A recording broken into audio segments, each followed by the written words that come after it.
এখন সময় কত 12:12 বাট এটা টাইম ঠিক নাই। আর আমি কি নিয়ে আসি দেখতে পাচ্ছেন, RTR। দেখেন দেখেন, এই দেখছেন টান, দেখছেন মারলেই খারাপ টান।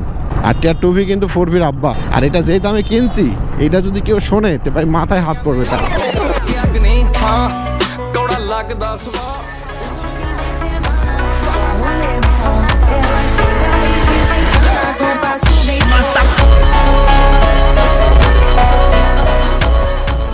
আর আমি একটু টেস্ট রাইড করতেছি, মানে নানি বাড়িতে গেছিলাম, আব্বুরা নিয়ে গেছিলাম, আমি মনোটন নিয়ে গেছিলাম, মনোটন আব্বুকে দিয়ে দিলাম। আর RTR নিয়ে বের হয়ে পড়েছি, ভাবলাম একটা ভিডিও আপনাদের সঙ্গে শেয়ার করাই যায়। চলেন আজকে এই রোডে রাইড করব আর RTR দিয়ে মানে রাইড চলবে আর কি। পুরাতন RTR ভাই, নতুন না, প্যারা নিয়েন না। এটা নিয়ে মনোটন আছে, মনোটন আব্বু চালাচ্ছে আর আমি RTR নিয়ে। আব্বু বলছে 42-40-এর উপর না তুলতে, মানে 50-এর উপর যেন না ওঠে। ইঞ্জিনটা কেবলই করা হলো কালকে, এই আর কি। ভালোই লাগতেছে কিন্তু RTRটা বেস্ট। তবে ইঞ্জিনের টান আছে এখনো, মনে হয় যে টান মারলে টান মানে সেই মনে হচ্ছে যে এখন একটা টান দেবো, এখন একটা টান উঠবে।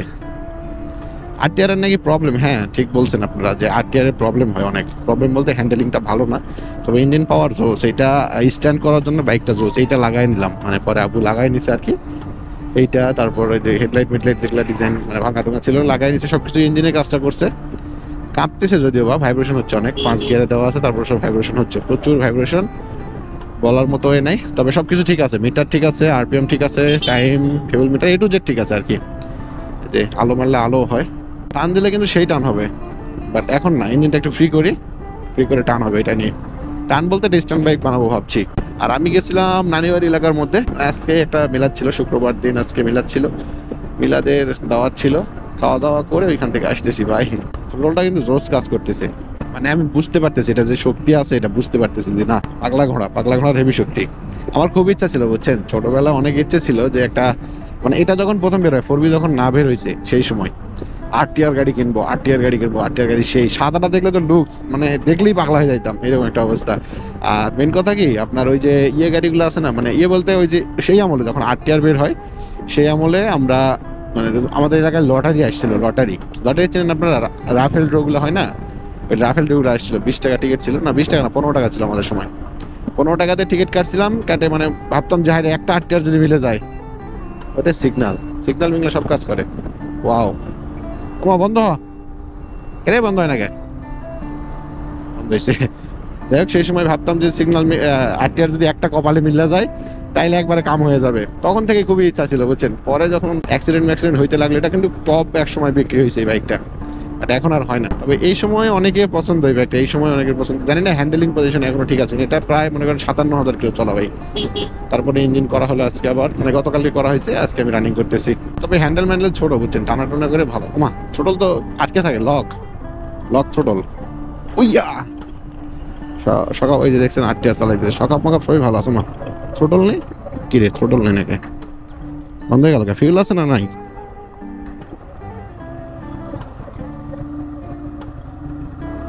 প্লাগ ধরছে নাকি আবার? ব্যাপার এমন হয় কে? দেখছেন একটু প্রবলেম হয়েছে, এখানে সিগন্যাল দিচ্ছে।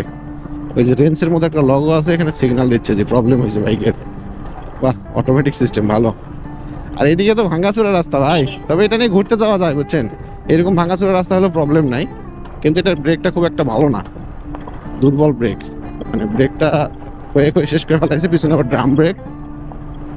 তবে জোস, মজা আছে বাইকের, টাইমটা মজা আছে। তবে কন্ট্রোল করতে পারলে ভালো, কন্ট্রোল না করতে পারলে খুবই খারাপ। অনেকের নাকি কন্ট্রোল ভালো হয় না, মানে হ্যান্ডেলটা ছোট হওয়ার কারণে অনেকে কন্ট্রোল করতে পারে না এটা। তবে যারা প্রফেশনাল রাইডার, যারা স্ট্যান্ড করে, তাদের জন্য বেস্ট বাইক। আমি তো ভাবছি এটা কাটে কুটে এখান থেকে মোট করে নিয়ে হ্যান্ডেল সাইজ করে নিয়ে ভাই খালি খেলা হবে।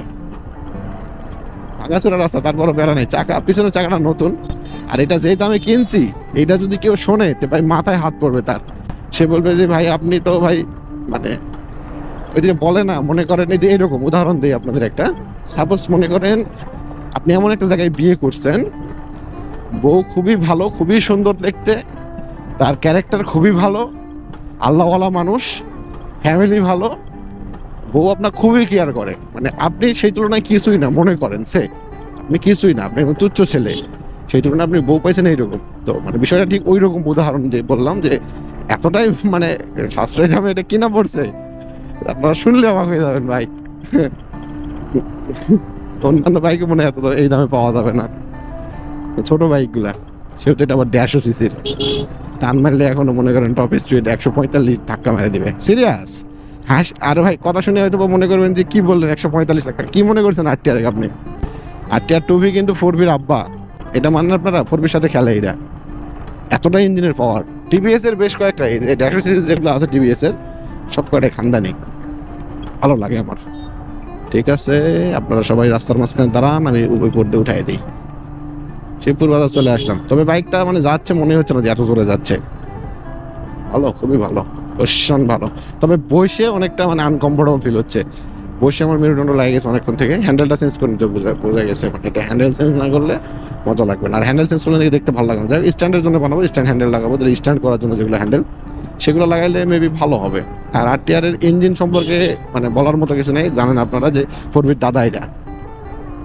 আরটিআর ইঞ্জিন খুব ভালো হয় ভাই, আরটিআর 2Vরটা 4Vরটা খুবই সুন্দর ইঞ্জিন। ওরে আল্লাহ, এই আবার কি হইলো?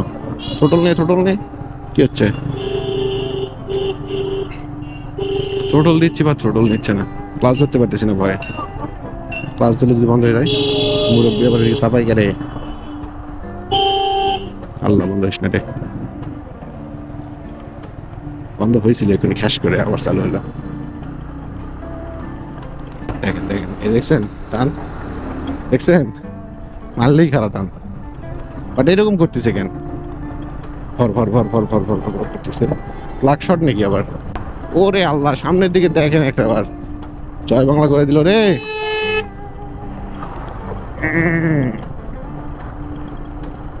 এইদিকে আবার রাস্তার কাজ হচ্ছে বুঝছেন, প্রচুর সমস্যা এদিকে। মনোটন নিয়ে আবার ভিডিও পাবেন, টেনশন করেন না, মনোটনের ভিডিও আসবে। তবে আরটিআরটা চালাচ্ছি, স্ট্যান্ড করবো, এই জন্য বাইকটা মানে মুভ করবো ফুললি।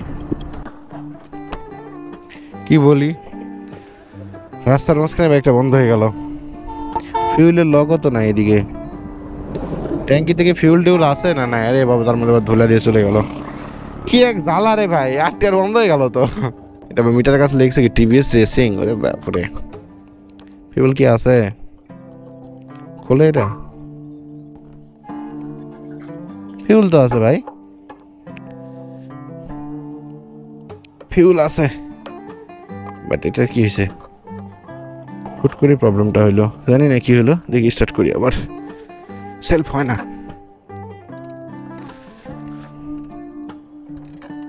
কি বলি, মাথা মোটা রেডি গরম হয়ে যায়।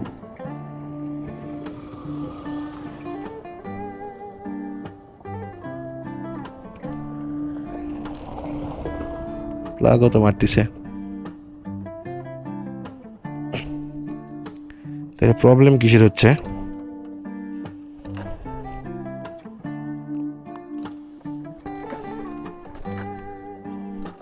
মাথাটা তো গরম হয়ে যায় ভাই এগুলা এরকম হলে। বাড়ার মাথায় এমন জায়গাতে আসে আবার এমন প্রবলেম হলো। এই জায়গায় প্রবলেম হওয়ার কোনো মানে হয়? এখান থেকে না আছে কোথাও কোনো দোকান?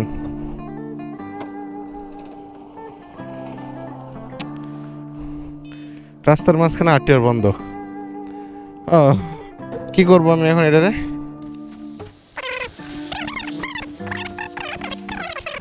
জ্বালা।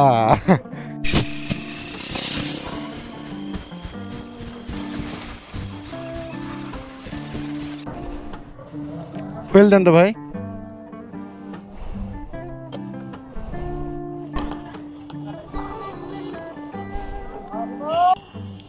ট্যাঙ্কির তেল ছিল, তারপরে বন্ধ হয়ে গেল অটোমেটিক্যালি, বুঝেছেন? আরটিআর কি এরকম হয় নাকি? এটা করা ছিল, করা থাকাকালীন মানে বন্ধ হয়ে গেল গাড়ি, ভর করতে করতে মানে কার্বোরেটরের তেল মনে শেষ হয়ে গেল মনে হলো। বন্ধ হয়ে যাওয়ার পরে আবার ঘুরে দিলাম, ঘুরে দিয়ে কিক করলাম, তাও স্টার্ট নিচ্ছিল না। মানে এদের খুলে দিয়ে দেখলাম তেল বেরাচ্ছে না। এখন তেল তুললাম, দেখি স্টার্ট লাইনে কি, এখন আবার ঠিকই স্টার্ট নিচ্ছে। জ্বালা জ্বালা, অন্তরে জ্বালা, মনে বিষ। আরটিআর নিয়ে করলাম ফিস। ও, এখানে আবার সিগন্যাল দেখায়, কিসের সিগন্যাল দেখায়? এই সাড়ে থামে গেছে তো, কি দেখায় না দেখায়। এমনিতেই মন খারাপের দিন, তার মধ্যে আবার চারিদিকে খালি এমনিতেই মন খারাপ করার হয়ে আছে কতগুলা।